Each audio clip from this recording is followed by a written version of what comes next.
오늘 함께 나눌 하나님의 말씀은 로마서 8장 1절부터 8절입니다. 로마서 8장 1절부터 8절 함께 읽겠습니다. 그러므로 이제 그리스도 예수 안에 있는 자에게는 결코 정죄함이 없나니 이는 그리스도 예수 안에 있는 생명이 성령의 법이 죄와 사망의 법에서 너를 해방하였습니다. 율법이 육신으로 말미암아 연약하여 할 수 없는 그것을 하나님은 하시나니 곧 죄로 말미암아 자기 아들을 죄 있는 육신의 모양으로 보내어 육신의 죄를 정하사 육신을 따르지 않고 그 영을 따라 행하는 우리에게 율법의 요구가 이루어지게 하려 하심이니라.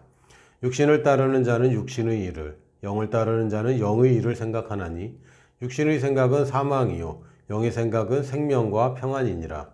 육신의 생각은 하나님과 원수가 되나니 이는 하나님의 법에 굴복하지 아니할 뿐 아니라 할 수도 없음이라.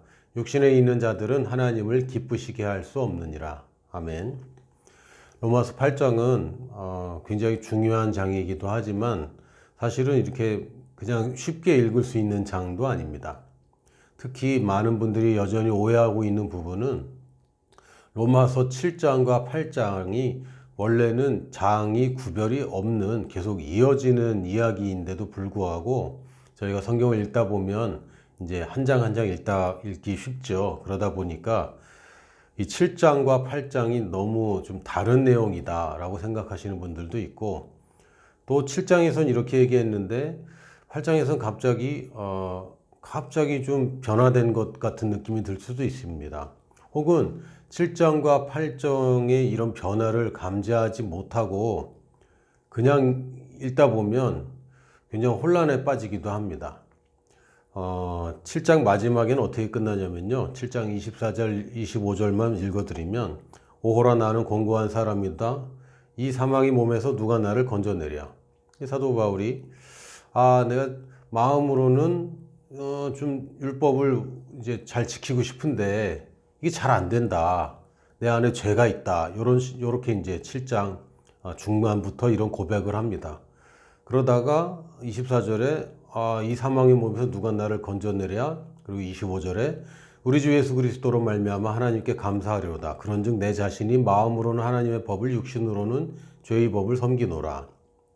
간략하게 말씀드리면 7장 중간부터는 사실은 예수 그리스도 이전에 관한 이야기를 하고 있습니다. 이전에는 우리는 이런 사람이었다라는 말이고요. 그때는 사실상 내 지성으로는, 여기는 이제 내 마음으로는 하나님의 법을, 육신으로는 죄의 법을 섬기노라 이렇게 되어 있지만, 제대로 된 번역으로 한다면 내 지성으로는 하나님의 법을 섬기고 싶은데 육신이 연약해서 이걸 못하겠다 라고 이야기를 하다가 8장에 들어와서는 그러나 이제 그리스도 안에 있기 때문에 이제는 우리가 이제 육신이 약해서 못하던 이것을 우리가 이제 할 수 있게 되었다라는 이야기입니다. 다시 얘기하면 7장의 중간부터는 과거의 우리에 관한 이야기고요. 그 다음에 8장 1절부터는 그리스도 안에서 거듭난 우리에 관한 이야기입니다. 그래서 이 동일한 사람이지만, 이 다른 두 사람이 아니라 동일한 사람이지만 극적인 변화는 언제 있었습니까? 그리스도 주 예수로 말미암아 변화가 일어났다는 것이 그 기준점이 되겠습니다. 그래서 이제 그리스도 예수 안에 있는 자에게는 결코 정죄함이 없나니 라고 얘기했는데, 2절에 보니까 이는 그리스도 예수 안에 있는 생명의 성령의 법이 죄와 사망의 법에서 너를 해방하였음이라 이렇게 얘기합니다. 여전히 우리가 7장 중간부터 마지막까지 많이 공감이 됩니다. 어떤 면에서는 내가 죄와 사망의 법에서 해방되었다라는 것보다는 오호라 나는 공고한 자로다. 여기에도 공감이 되기도 합니다. 성경에서는 새로운 피조물이라고 얘기하고 우리가 의롭게 되었다고 얘기하고 우리가 더 이상 육신에 굴복할 필요가 없다고 얘기는 하지만 사실상 우리가 잘못할 때도 많이 있고 알면서도 육신에게 우리가 끌려가는 경우도 사실상 많이 있단 말이죠. 그러다 보니까 오호라 나는 권고한 사람이로다 라는 이 사도 바울이 예전에 관한 이야기, 예수 그리스도를 우리가 영접하기 전의 이야기에 사실상 공감이 더 많이 가긴 합니다. 이게 왜 그러냐면 성경에서 말하는 이 두 가지 법이 그 죽이는 사망의 법과 또 살리는 성령의 법이 이 두 가지가 있는데, 하나의 법이 하나의 법을 없애버린 것이 아니라 이 두 법이 공존하기 때문입니다. 그러니까 사실상 율법은 지금도 역사합니다. 율법이 폐기된 것이 아닙니다. 율법은 분명히 있는데 그 율법보다 더 상위법이 하나가 더 생긴 거예요. 다른 얘기를 하면, 다른 표현을 한다면, 율법은 분명히 있고 상과 벌에 관한 조항들은 여전히 살아있지만 여기에 면제 조항이 생긴 겁니다. 이게 법률 용어로 일사부재리라고도 표현할 수 있겠어요. 정확한 표현은 아닙니다. 왜냐하면 이게 영적인 것인데 또 우리가 일상생활에서 우리 지금 현존하는 실제 법으로 표현하다 보니까 조금 모순이 생기긴 하지만 그냥 쉽게 설명을 하자면, 일사부재리 원칙이라는 것이 있습니다. 뭐냐면 한 번 처벌을 받았으면 또다시 처벌을 받지 않는다라는 뜻입니다. 다시 얘기하면 원래 법은 있습니다. 하나님의 말씀대로 율법을 잘 지키면 상을 받을 것이고 율법을 못 지키면 벌을 받게 된다. 이렇게 이제 해석할 수도 있고요. 또 다른 해석으로는 이 법을 법칙이라는 쪽으로 한번 이제 시각을 달리해 볼 수도 있습니다. 다시 하면 이 법칙대로 하면 인생이 성공하고 아름답고 평안한 길을 갈 것이고, 이 법칙을 위배하면 곤란하게 된다라고 표현할 수도 있습니다. 그러니까 하나님이 지금도 상을 주시려고 우리를 쳐다보시고 벌을 주시려고 이렇게 쳐다보시는 분이 아니라 이것은 일종의 법칙입니다. 하나님이 창조할 때부터 만들어 놓은 이것은 질서입니다. 그러므로 이 질서는 여전히 존재합니다. 그런데 면책 조항, 면제 조항이 하나가 신설됐어요. 뭐냐면 그리스도 예수께서 우리가 받아야 될 형벌을 다 받았다는 거예요. 이것이 새로 생긴 조항입니다. 이게 새로 생긴 법입니다. 그러니까 새로 생긴 이 법은 예전에 있던 법을 폐기하거나 대체하는 것이 아니라 일종의 그 예외적인 상황을 하나가 더 생겼을 뿐입니다. 그게 뭡니까? 그리스도 예수 안에 있는 자에게는 결코 정죄함이 없다. 왜요? 예수님께서 우리 대신 모든 형벌을 받았기 때문에. 하나님은 율법으로 우리가 거룩하게 될 수 없고 또 율법에서 자유할 수 없기 때문에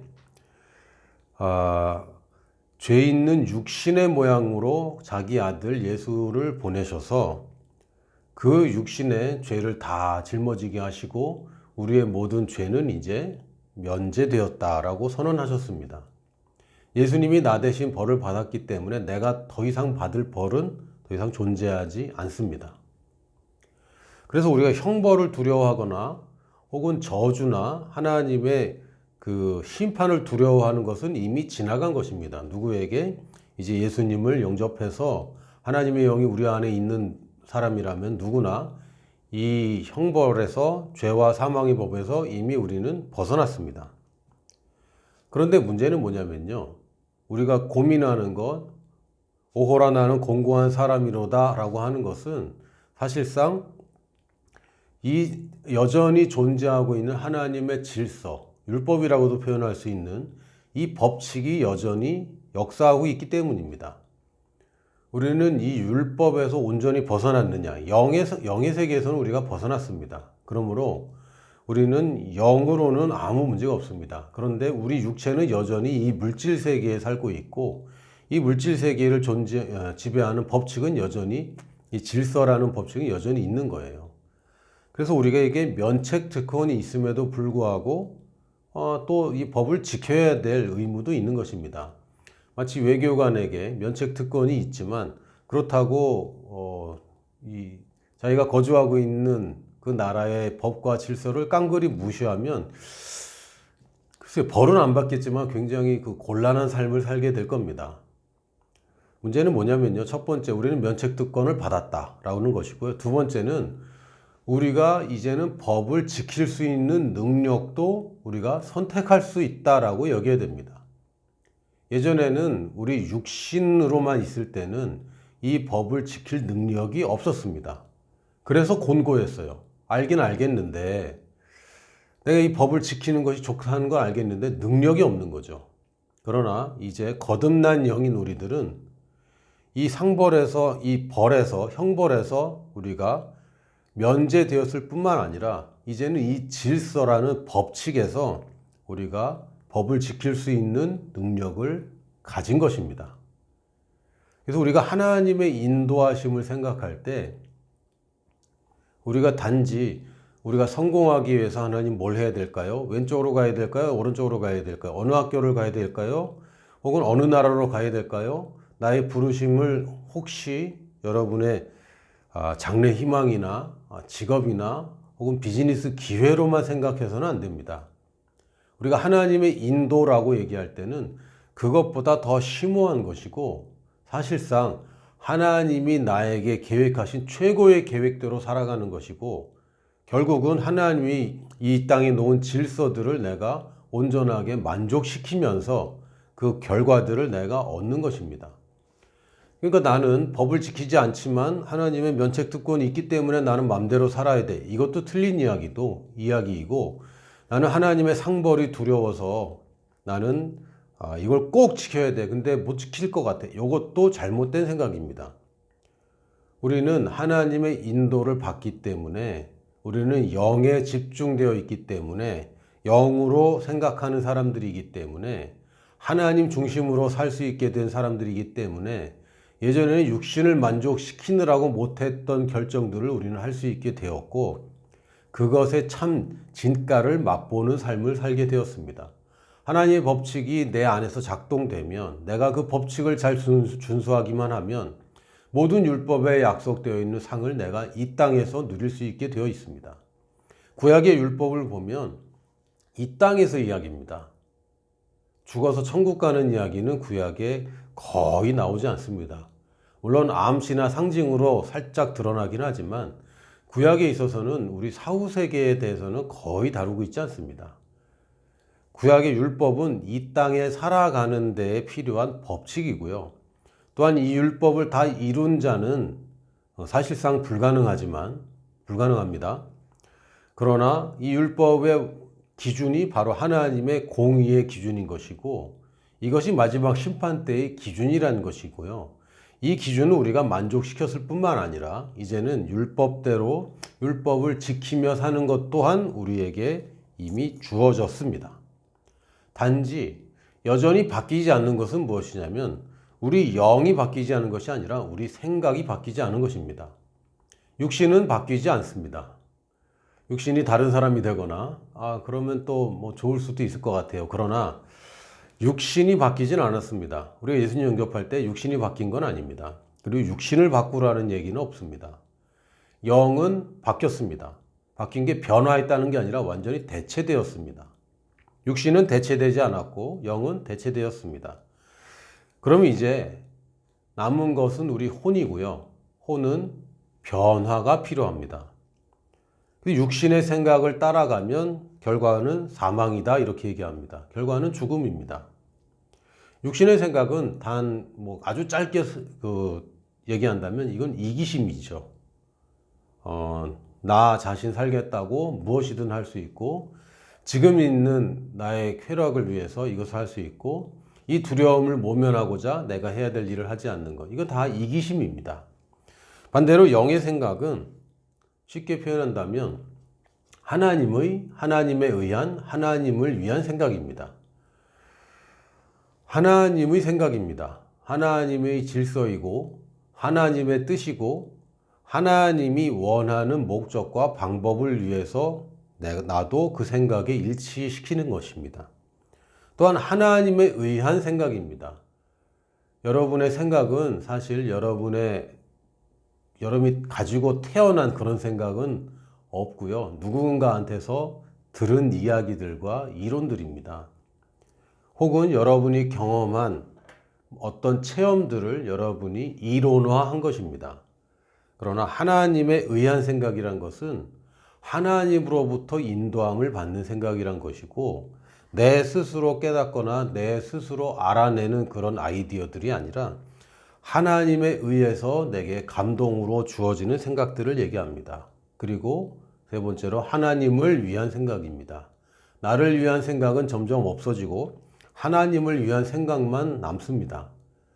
근데 사람들이 이것을 이제 희생이나 또는 뭐 제사, 제물 이런 식으로 생각을 많이 할 텐데 사실상 하나님을 위한 생각을 하는 사람은 결국 이 땅에서 잘못되지 않습니다. 하나님을 위해서 희생한다는 생각 자체가 교만이고 제가 하나님을 위해서 뭔가 바치거나 드릴 만한 존재가 아닙니다. 하나님을 위해서란 얘기는 하나님이 원하는 그 뜻을 위해서 내가 생각을 한다는 것이고 결정한다는 것이고 그런 삶을 산다는 이야기인데 하나님의 뜻은 결국 나를 통해서 이루어지고 하나님이 나를 통해서 이루고 싶은 뜻은 나에게 결코 해가 되지 않습니다. 나한테 정말 좋은 최고의 인생입니다. 그래서 그 결과가 무엇입니까? 생명과 평안입니다. 사람들이 좋아하는 거죠. 생명과 평안. 다시 얘기하면 잘 사는 겁니다. 잘 사는데 그냥 밖으로 보일 때만 잘 사는 것이 아니라 내 내면에서도 잘 사는 겁니다. 진정한 웰빙입니다. 그런데 이 웰빙을 추구하면 육신의 생각으로 빠져들고요. 그러나 이것을 다 내려놓고 영의 생각에 집중하면 웰빙이 따라옵니다. 하나님의 인도를 받는다는 것은 어떻게 하면 웰빙할 수 있는지 하나님 가르쳐 주세요 라고 얘기하는 것이 아니라 이런 것들이 다 없어지고 하나님께 집중되어지면 먼저 그 나라와 의를 구하면 이 모든 것들이 따라오는 결과를 우리가 얻게 되는 것입니다. 그러니까 좋은 거죠. 나쁜 것이 아니라 굉장히 좋은 것인데 문제는 우리의 동기입니다. 동기가 단지 나의 웰빙을 위한 동기로 하나님을 찾는다면 그게 쉽지 않을 겁니다. 왜냐하면 하나님이 문제가 아니라 지금 이 법칙을 내가 거슬러서 뭔가 하나님한테서 얻어내겠다는 거고 이 법칙을 거스르는 거는 쉽지 않을 겁니다. 그러나 이 법칙대로 우리가 이 법칙에 순응해서 하나님이 주신 방법이 이런 걸 다 내려놓으면 나한테 더 좋게 와요. 이거를 쫓아가다 보면 육신의 생각에 빠져들어서 결국은 사망으로 이르게 됩니다. 육신으로 인도받으면 오늘 로마서 8장 1절부터 8절에 보니까 하나님과 원수가 된다고 되어 있습니다. 하나님이 우리의 원수가 되신다는 게 아닙니다. 내가 하나님의 원수 편에 선다는 이야기고요. 하나님의 생각과 다른 생각, 즉 하나님이 법칙을 위배하는 것이고 하나님의 법에 반항하고 하나님의 법을 지키지 않는 것이고 그것을 내가 존중하지 않는 것입니다. 그게 원수죠. 하나님이 뭔가 뜻이 있는데 그것을 반대하고 있는 것이고 하나님이 놓은 법칙이 있는데 그것을 어기고 있는 것입니다. 그럼 결국에는 하나님을 기쁘시게 하지 못해요. 그럼 하나님을 기쁘시게 한다는 건 또다시 뭔가 내가 뭔가를 버리고 희생하고 막 이런 생각이 드는데 그런 생각은 이제 그만하셔야 됩니다. 하나님은 언제 가장 기쁘십니까? 아버지가 가장 기쁠 때가 언제입니까? 아들이 잘 될 때입니다. 아버지가 기쁠 때는 아들이 자기를 위해서 희생할 때 기쁜 것이 아닙니다. 아들이 잘 될 때에 아버지가 기뻐합니다. 하나님이 기뻐하시는 것은 내가 온전히 이 땅에서 승리하며 사는 것을 기뻐하시는 것이지 이 땅에서 나는 희생하지만 뭔가 큰 일을 이루는 거 그런 거 기뻐하시는 거 아닙니다. 그럼 그분은 사랑이라고 불릴 수 없어요. 하나님을 기쁘시게 하지 못한다는 얘기는 결국은 나의 웰빙을 놓치게 됩니다. 반면에 영으로 인도함을 받으면 율법의 요구를 이루게 됩니다. 다시 얘기하면 하나님이 놓은 그 법칙대로 살아서 그 법칙이 약속한 좋은 것들을 내가 누리게 되고 그 법칙을 위배할 때 생기는 일들이 나에게 일어나지 않게 됩니다. 다시 얘기하면 언제 이런 일이 생기냐면 하나님의 말씀에 순복할 때 이런 일이 생깁니다. 하나님의 말씀에 순복한다는 얘기는 순순히 복종한다는 얘기입니다. 억지로 복종하는 거 아닙니다. 마음을 다해 기쁨으로 주님의 말씀을 내가 이룰 때 주님의 말씀을 잘 듣고 내가 행동으로 옮기는 것이 바로 율법의 요구를 이루는 것이고요. 이것이 영의 인도함을 받는 결과입니다. 영의 인도함, 우리가 성령 인도 또는 하나님의 영으로 인도함 받는 것, 주님의 인도함을 받는 것은 다시 한번 얘기하지만 왼쪽으로 갈까요? 오른쪽으로 갈까요? 이거 가지고 지금 하나님한테 빨리 가르쳐 내라고 이렇게 요구하는 거 아닙니다. 조르고 졸라서 답을 얻어내는 그런 것이 아니라 여러분이 올바른 것을 선택해내는 것입니다. 다시 한번 말씀드리지만 올바른 것을 선택하면 좋은 것이 따라옵니다. 그러나 내게 좋아 보이는 것을 따라가다가는 바른 것을 놓칩니다. 순서는 어떤 것이 먼저입니까? 올바른 것을 선택하는 것입니다. 그것이 영의 인도를 받는 것입니다. 이 올바른 선택에는 최고의 부르심을 이루는 길이 있고 그곳에는 하나님이 그 법으로 만들어 놓은 약속들이 성취가 있습니다. 결국 로마서 8장 14절에 보면, 오늘 읽지는 않았습니다. 조금 더 내려가서 읽다 보면 하나님의 아들이 누구냐, 영으로 인도함 받는 사람이 바로 하나님의 아들이다 라고 얘기했는데, 이 얘기는 뭐냐면요, 우리가 거듭날 때 하나님의 아들로 다시 태어나는 것입니다. 원수였던 사람이 이제는 하나님의 아들이 되었는데, 단지 태생만 아들이 된 것이 아니라 이제는 아버지의 권위 아래서 또한 아버지의 도움을 받아서 자라나는 아들이 된 것입니다. 다시 얘기하면 우리가 단지 이제는 죄에서 벗어났을 뿐만 아니라 이제는 아버지에 의한 아버지를 위한 삶을 살 수 있게 되었고, 이것은 이제는 아버지의 권위를 인정하는 아들이라는 얘기고요. 또한 아버지의 도움을 잘 받을 수 있는 존재가 되었다는 뜻입니다. 율법의 요구가 있습니다. 전에는, 이 새로운 법이 생기기 전에는 율법의 요구를 지키지 않으면 넌 죽어, 지옥 가, 이런 것이었다면 이것은 우리에게 면제되었고요. 지금 남아있는 우리에게 있는 율법의 요구는 하나님의 법칙대로 살면 너는 이 땅에서 웰빙을 가지게 될 것이고, 그것을 거절하면 그건 갖기 힘들게 될 거야 라고 얘기하는 것입니다. 여러분, 하나님은 여러분이 진정한 웰빙을 누리길 원하세요. 고생하며 사는 거, 물론 하나님이 더 좋은 것을 주기 위해 어떨 때는 좀 빠른 길로, 지름길로 혹은 거쳐야 될 계단들이 있습니다. 내 인생에 장애물이 계속 연속적으로 있습니까? 내 앞에 계속되는 연속적으로 있는 장애물을 우리는 계단이라고 부릅니다. 계단은 우리를 더 높은 차원으로 올려줍니다. 장애물은 나를 막는 것이 아니라 나로 하여금 더 높은 차원으로 인도해주는 계단들입니다. 하나님께서 내게 좋은 것을 주시기 위해서는 계단을 마다할 이유가 없습니다. 하나님의 인도를 받으십시오. 그러나 나를 위해서 인도받는 것은 이제 그만하시고 시간과 장소를 구별해서 일단 하나님께 순복하기로 결정하십시오. 작은 일에서 하나님께 순복하기로 결정하시고 별거 아닌 것부터 하나님을 존중하기 시작하십시오. 여러분의 목숨을 버리거나 여러분의 전 재산을 바치라고 하나님 요구하지 않으십니다. 그러나 우리가 하나님 앞에 30분을 내가 구별하지 못한다면 나는 내 인생 구별하는 것은 좀 힘이 들 겁니다.